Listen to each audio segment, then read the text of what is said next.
paano nakatulong si JNT sa iyong pamumuhay?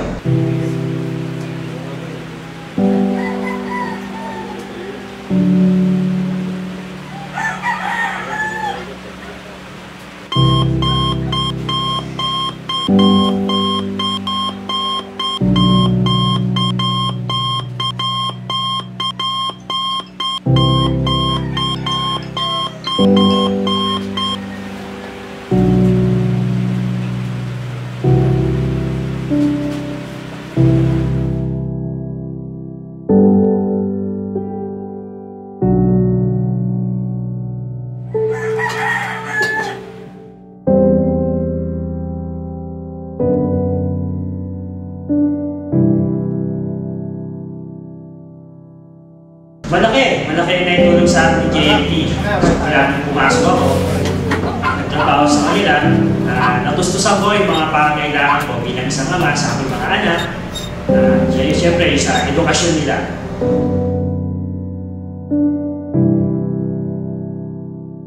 Morning, guys.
Kumusta ang buhay mo bilang isang JNT rider?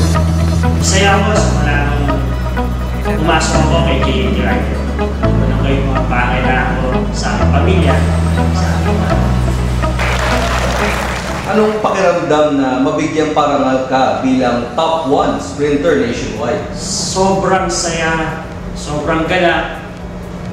Isa ako sa napili sa libu-libong empleyado ni JNT at naging top 1 rider, sprinter nationwide. Proud ako sa aking sarili at syempre sa aking kumpanya.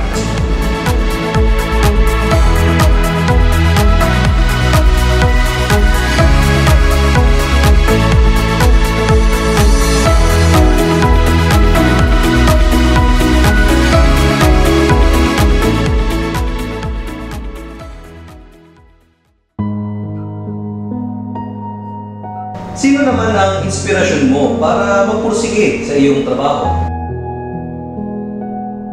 Ang inspirasyon ko, syempre, unang-una, aking pamilya, lalong-lalo na aking mga anak. Dahil sa kanila, kaya ako bumabangon, nagsisipag, para magampanan at matustusan ko yung mga pangangailangan nila.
ni JNT ang buhay?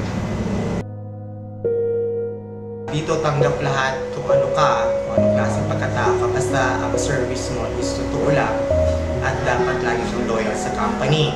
And then, regarding naman sa aking kapansanan as a polio victim, hindi rin naman naging hadlang sa akin dahil syempre hindi naman gumagana yung aking kapansanan, kundi gumagana yung aking pagkatao mismo kung paano ako nagkatao sa kumpanya. That's why siguro ino-honor din nila ako bilang isa sa mga naging AM or area managers because of my ability to work hard para maging mabuti ang lahat. So dito sa JNT namin, hindi mo na kailangan pang mag-isip kung bakit, paano at anong paraan na matatanggap ka, kundi kailangan na talaga work hard person ka.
Bilang isang empleyado ng JNT, proud ako.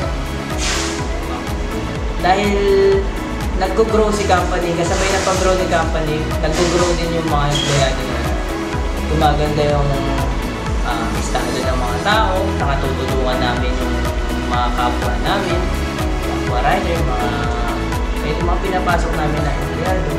Lalo na sa sarili ko, malaking tulong sa pamilya ko.